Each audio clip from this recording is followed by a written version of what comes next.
আরো একবার আমাদের easy English learning by Shantanu চ্যানেলে প্রত্যেক ভিউয়ার্সকে ওয়েলকাম জানাই। আমি শান্তনু ঘোষ। আজকে আমরা এই যেটা করব সেটা প্রত্যেকেই আপনারা দেখুন, ইংলিশ গ্রামারের বেশ কিছু কমন মিস্টেকস আমরা যখন ফিল ইন দ্য গ্যাপস করি, ব্যবহার করি আমাদের স্পোকেন ইংলিশ আমাদের ডেইলি লাইফে, এটা অস্বীকার করার উপায় নেই যে due to lack of proper conception আমাদের বেশ কিছু ক্ষেত্রে কিন্তু ভুল হয়ে যায় এবং ভুল শব্দ ব্যবহার করে ফেলি। আজকের ভিডিওটা দেখলে আশা করছি এই যে মিস্টেকস গুলো, এখানে বেশ কিছু উদাহরণ দেওয়া আছে, আপনারা সেটাকে পজ করে দেখতে পারেন। আপনাদের কনসেপশন আশা করি ক্লিয়ার করতে পারবো।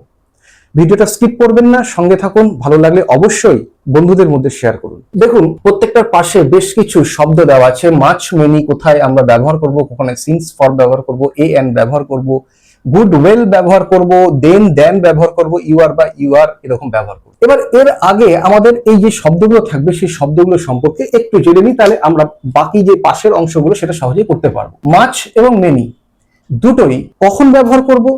মাচ ব্যবহার করব যখন আনকাউন্টেবল নাউন থাকবে। আনকাউন্টেবল অর্থাৎ গোনা যায় না। মেনি কাউন্টেবল নাউনের সঙ্গে, অর্থাৎ যেখানে আমরা গুনতে পারবো। এবার দেখা যাচ্ছে এখানে বুকস আছে, শাহিক ভাই বই কটা আছে আমরা গুনতে পারি, তাই এখানে মাচ না মেনি হবে?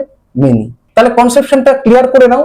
যেখানে আনকাউন্টেবল থাকবে সেখানে মাচ, যেমন ধরো মিল্ক, ওয়াটার, রাইস, সুগার, হানি, এই রকমের যেগুলো সেগুলোকে গণনা করা যায় না, তাই সেগুলোর সামনে কিন্তু আমরা কখনোই মেনি বসাবো না। এবার পরেরটা দেখে নিই, দেয়ার ইজ মাচ না মেনি ইনফরমেশন। অনেক তথ্য আছে, অনেক তথ্য রয়েছে সেখানে। এবার তথ্য এমন একটা নাউন, যে নাউনটা অনেক তথ্য আমরা বলি বটে, তার মানে মেনি দাঁড়ায় না, তা কিন্তু না। এখানেই ট্রিকটা। অনেক তথ্য বলছি অথচ সেটা কিন্তু মেনি হবে না, সেটা হবে মাচ। কারণ তথ্যের ওয়েট গোনা যায়, মানে তথ্যের ওয়েট মেজার করতে পারি। অনেকগুলো তথ্য রয়েছে কিন্তু 1 2 3 4 5 করে এইভাবে তথ্য গোনা সম্ভব হয় না।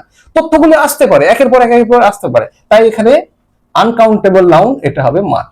এবার সিন্স এবং ফর, এই দুটো নিয়ে গোলায় না, গুলিয়ে যায় না এমন হয় না। সিন্স এবং ফর মনে রাখার বিষয় কি, যেখানে খুব সহজে বলে দিই, সিন্স আমরা সেখানে ব্যবহার করব একটা ডেফিনিট পয়েন্ট অফ টাইম, মানে নির্দিষ্ট একটা সময়, নির্দিষ্ট সময় মাথায় রাখতে হবে, নির্দিষ্ট সময় বলে দেওয়া হবে। আর ফর হবে কতটা সময় ধরে, কতটা সময় ধরে, অর্থাৎ এখানে সময়ের ব্যাপ্তি বোঝায়।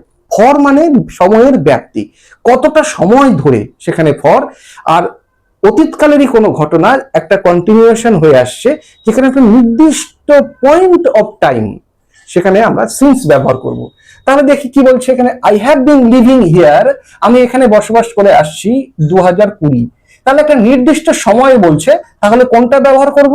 সিন্স ব্যবহার করব। এইবারে I have been living here 6 years, এটা কি হচ্ছে? এটা কিন্তু দেখো 6 ইয়ার্স, 6 বছরের জন্য, তাহলে সময়ের ব্যাপ্তি বোঝাচ্ছে, তাহলে কোনটা হবে? অবশ্যই ফর। আর এটা কি হবে? সিন্স। তাহলে পরেরটা কি হবে? হি হ্যাজ স্টাডিড ইংলিশ, সে 15 বছর ইংরেজি পড়েছে। ফর না সিন্স হবে? 15 বছর। এবার তোমার মনে হতে পারে 15টা তো একটা নির্দিষ্ট সংখ্যা, না, এটা নির্দিষ্ট সংখ্যা বোঝাচ্ছে না, এটা 15 বছর ধরে বোঝাচ্ছে, তাই এটা হবে ফর।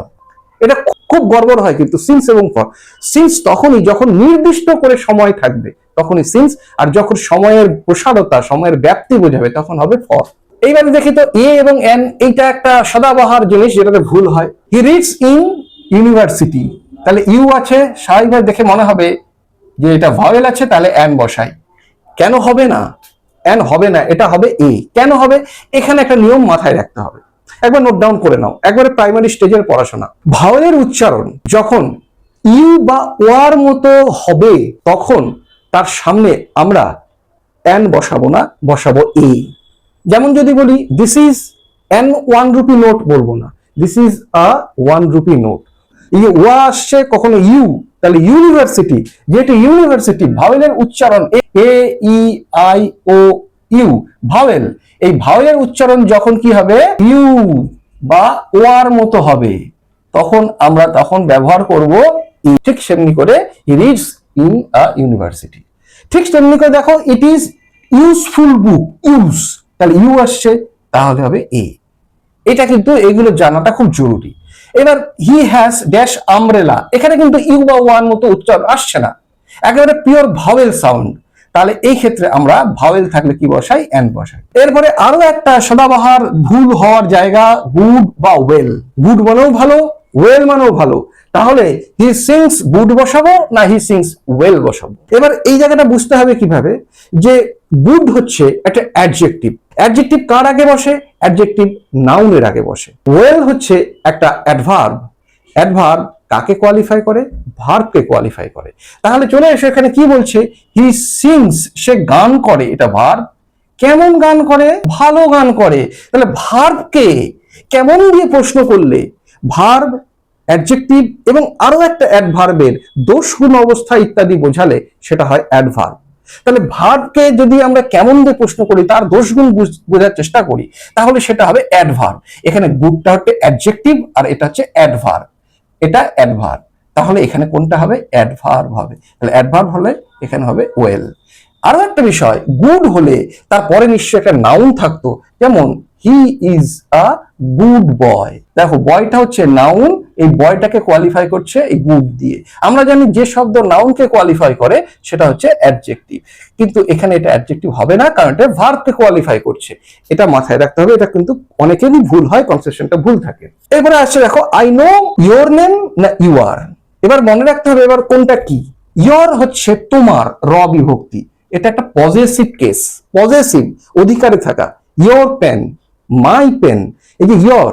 আর ইউ আর মানে হচ্ছে ইয়োর, এখানেও এটা মানে হচ্ছে ইউ আর। ইউ আর এর কন্ট্রাক্টেড ফর্ম, সংক্ষিপ্ত ফর্ম হচ্ছে ইয়োর। তাহলে আমরা কনফিউজড হব না। আমরা এটা ব্যবহার করবো কিরকম করে? দেখো এই যে নেমের আগে তোমার নাম, তাহলে এখানে হবে ইয়োর নেম।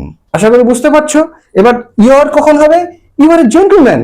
আমরা যখন এইভাবে বলবো তখন আমরা ব্যবহার করব এইটা। আর একটা ভুল ছাত্রছাত্রীদের ক্ষেত্রে ভীষণ হয়, আমি ক্লাসে গিয়েও দেখেছি বিভিন্ন জায়গায় ভীষণ ভুল করে তারা। দেন এবং দেন, এই দেন মানে তখন, আর দেন মানে কিন্তু এইটা ব্যবহার হয় কম্পারেটিভ ডিগ্রির ক্ষেত্রে। দেখো তো এখানে কি আছে? হি ইজ টলার মি, মানে আমার সঙ্গে তার তুলনা হচ্ছে। তাহলে তুলনা মানে কম্পেয়ার হচ্ছে, কম্পেয়ার মানে কম্পারেটিভ ডিগ্রি। এই কম্পারেটিভ ডিগ্রি দেখো, টলার, টল থেকে টলার, এই কম্পারেটিভ ডিগ্রির পরে ব্যবহার হয় দেন, THAN। অনেকে কিন্তু এটাকে দেন বলে গড়বড় করে ফেলে।